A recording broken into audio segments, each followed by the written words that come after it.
नमस्कार मित्रांनो, आम्ही आपल्यासाठी आणल्या आहे काही जबरदस्त लूट्स आणि त्या मिळवण्यासाठी तुम्हाला फक्त आमच्या कॉमेंट सेक्शनमध्ये जायचे आहे आणि आमच्या टेलिग्राम चॅनलला जॉईन करायचे आहे. पहिली कॅम्पेन लूट्स.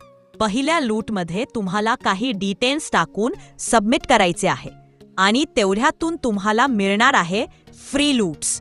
दुसरी लूट्स फोनपे ॲप. दुसरी लूट फोनपे ॲपमधून आहे. यामधून तुम्हाला खूप चांगले कॅशबॅक मिळणार आहे. फक्त आम्ही दिलेले स्टेप्स फॉलो करायचे आहे. तिसरी लूट ॲमेझॉन रिचार्ज लूट्स आहे. यामध्ये तुम्हाला रिचार्ज करायचे आहे आणि त्यातून तुम्हाला मिळणार आहे instant loots. 4 solve and earn या ॲपमध्ये task, game play, spin, video आणि ॲप रेटिंग करून कॉइन्स मिळतात. तुम्ही UPI, पेटीएम, फ्लिपकार्ट किंवा ॲमेझॉनमध्ये विड्रॉ करू शकता. जितके जास्त टास्क कराल तितकी जास्त कमाई होईल. आजच्या व्हिडिओमध्ये एवढंच. अशाच आणखी लूटसाठी आमच्या चॅनलला सबस्क्राईब करा.